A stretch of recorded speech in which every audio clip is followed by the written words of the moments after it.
నవరాత్రుల పాటు పూజలు అందుకుంటున్నటువంటి గణనాథులు నిమజ్జనానికి సిద్ధమయ్యారు. ఇప్పటికే ట్యాంక్ బండ్ కావచ్చు, అదేవిధంగా కూకట్పల్లి ఐడియల్ చెరువులో పరిసర ప్రాంతంలో వేలాది విగ్రహాలు ఇప్పటికే నిమజ్జనం చేశారు. అయితే నేను ప్రస్తుతం బాచ్పల్లిలో ఉన్నటువంటి ఓ భారీ గణనాథుని దగ్గర ఉన్నాం. మనం విజువల్స్లో చూసుకోవచ్చు.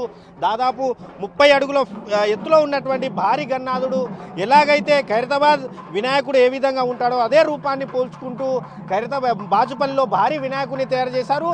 ఖైరతాబాద్లో తయారు చేసినటువంటి శిల్పి ఎవరైతే ఉన్నారో, ఖైరతాబాద్ వినాయకుడిని తయారు చేసినటువంటి శిల్పి ఎవరైతే ఉన్నారో అదే శిల్పి ఈ విగ్రహాన్ని కూడా తయారు చేయడం జరిగింది. గత 25 ఏళ్లుగా కూడా ఇక్కడ వినాయక నవరాత్రి ఉత్సవాలు అంగరంగ వైభవంగా జరుపుతున్నారు. అయితే గతేడాది వరకు కూడా 21 ఫీట్ల వినాయకుడిని ప్రతిష్ఠించారు. ఈ ఏడాది 30 ఫీట్ల వినాయకుడిని అయితే ఇక్కడ ప్రతిష్ఠించారు. ప్రస్తుతం అయితే నవరాత్రుల పాటు పూజలు అందుకుంటున్నటువంటి వినాయకుడు ఇప్పుడైతే నిమజ్జనానికి సిద్ధమవుతున్నాడు. ఇప్పుడే కళాకారులు కావచ్చు, అదేవిధంగా ఆ ఆలయాన్ని ఎవరైతే మన వినాయక నిర్వాహకులు ఎవరైతే ఉన్నారో వారంతా కూడా ఇప్పటికే నిమజ్జనానికి ఏర్పాట్లు చేస్తున్నారు. ప్రస్తుతం కొంతమంది ఇక్కడ నిర్వాహకులు ఉన్నారు, వారితో మాట్లాడదాం. సార్ చెప్పండి, అసలు ఎన్ని రోజుల నుంచి ఇక్కడ మీరు వినాయకుడిని ప్రతిష్ఠిస్తున్నారు? 99 నుంచి నిర్వహించడం జరుగుతూ ఉంది. చిన్నగా 15 ఫీట్ల నుంచి స్టార్ట్ చేసి ఈరోజు 28-30 ఫీట్ల పెట్టినాం ఈసారి. అంటే ఎందుకండి ఇంత పెద్దగా సేమ్ ఖైరతాబాద్ గణనాథుడు రూపం ఎలా ఉంటుందో అలాగే ఈ వినాయకుడు ఉంది, ఆలోచన ఎందుకు వచ్చింది అంటే అలాగే పెట్టాలని చెప్పి? నాకు ఒక 5 సంవత్సరాల నుంచి ఆలోచన ఉంది. ఎప్పుడైనా సరే ఖైరతాబాద్ వినాయకుడు బాచ్పల్లి కూడా తయారు చేయాలి అని నాకు ఆ కోరిక ఉంది. నేను 5 సంవత్సరం శిల్పి గారి దగ్గర తిరుగుతూ ఉన్నాను. ఆయన బిజీగా ఉన్నాడు, టైం దొరకలేదు. ఈ సంవత్సరం మాత్రం టైం ఇచ్చాడు. ఈ యొక్క గణనాథుడిని ఇక్కడ నాకు సేమ్ ఖైరతాబాద్ పోల్చిన వినాయకుడు తయారు చేయాలి అని అడిగితే మళ్ళీ ఆయన వెంటనే ఒప్పుకున్నాడు. అక్కడ కమిటీ వాళ్ళతో కూడా మాట్లాడి ఒప్పుకొని ఈ విగ్రహాన్ని తయారు చేయడం జరిగింది. అంటే ఎలా అనిపిస్తుంది? మీ కోరిక నెరవేరింది, ఖైరతాబాద్ వినాయకుడు లాగానే ఇక్కడ కూడా విగ్రహం పెట్టాలని అనుకున్నారు, ఆ విగ్రహాన్ని పెట్టారు. ఎలా అనిపిస్తుంది మీకు? చాలా హ్యాపీగా ఉందండి. ఇక్కడ రోజు వచ్చి అరే ఖైరతాబాద్ పోకున్నా పర్లేదు, ఇక్కడ దర్శనం చేసుకోవచ్చు, ఇక్కడ కూడా ఖైరతాబాద్ వినాయకుడు లాగానే ఉన్నది వినాయకుడు అని చెప్పి చాలామంది ఇక్కడ చుట్టుపక్కల గ్రామాలందరూ ఇక్కడ వస్తూ ఉన్నారు. నిజంగా కూడా చాలా ఈ నవరాత్రులు ఎలా గడిచిపోయినా కూడా మాకు తెలియట్లేదు. చాలా హ్యాపీగా చాలామంది 5 గంటలకు స్టార్ట్ అయితే రాత్రి 1 గంట వరకు పబ్లిక్ ఖాళీ లేదు ఇక్కడ. అంటే ఆ వినాయకుడు అనగానే ప్రత్యేకంగా లడ్డుకు దానికి స్పెషల్ అట్రాక్షన్ ఉంటుంది. అదేవిధంగా ఇక్కడ కూడా లడ్డుకు ఏమైనా వేలం పాటేస్తున్నారా? గతేడాది లడ్డు ఎంతకు పోయింది, ఈసారి ఎంతకు పోయే అవకాశం ఉంటుంది? గతంలో అయితే లాస్ట్ ఇయర్ 5 లక్షలు పోయింది. మళ్ళీ ఈసారి దాన్ని మనం డబల్ చేస్తుందేమని మేము ఆలోచిస్తూ ఉన్నాం.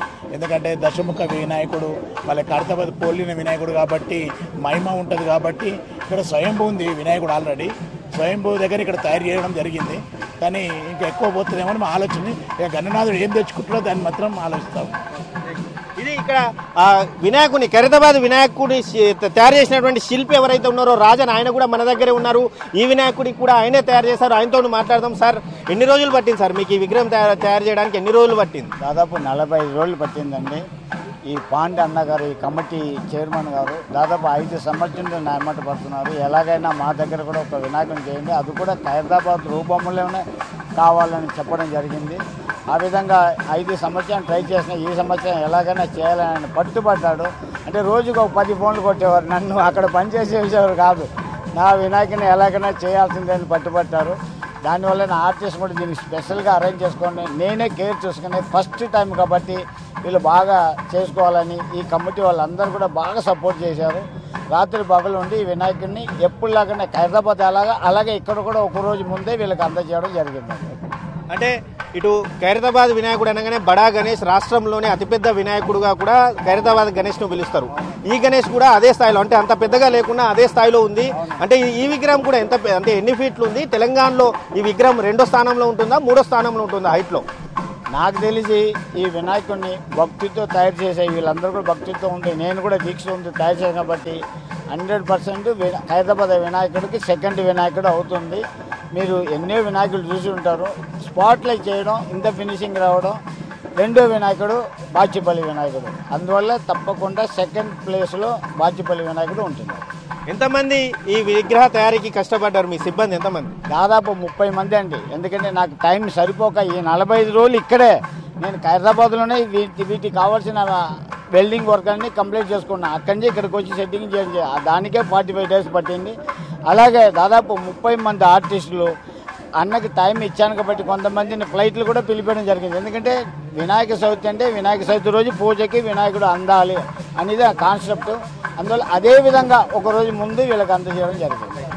ఇది మొత్తంగా చూసుకోవచ్చు. ఖైరతాబాద్ వినాయకుడు ఏ స్థాయిలో ఉన్నాడో అదే స్థాయిలో ఇక్కడ బాచుపల్లిలోనూ వినాయక విగ్రహాన్ని ఏర్పాటు చేశారు. ఖైరతాబాద్ వినాయకుడు తయారు చేసినటువంటి శిల్పి ఎవరైతే ఉన్నారో రాజన్, ఆయనే ఈ విగ్రహాన్ని కూడా స్వయంగా తయారు చేశారు.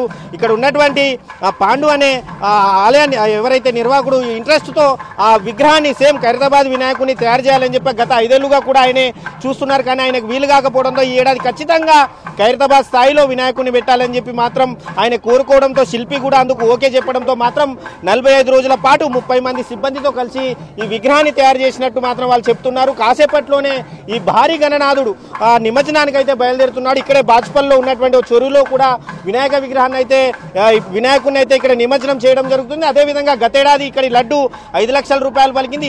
ఈసారి మాత్రం సేమ్ ఖైరతాబాద్ గణనాథుడిని పోలి ఉండడంతో మాత్రం ఈసారి ఇక్కడ ఉన్నటువంటి ప్రసాదం, దేవుని ప్రసాదం లడ్డు ఏదైతే ఉందో దానికి మాత్రం రికార్డు స్థాయిలో ధర పలికే అవకాశం ఉందని చెప్పి మాత్రం వారు అభిప్రాయపడుతున్నారు. అదేవిధంగా ఈ వినాయకుడిని అంటే అక్కడ ఖైరతాబాద్లో చాలా రష్ ఉంటుంది, లక్షలాది మంది భక్తులు అక్కడికి వెళ్ళి వస్తుంటారు.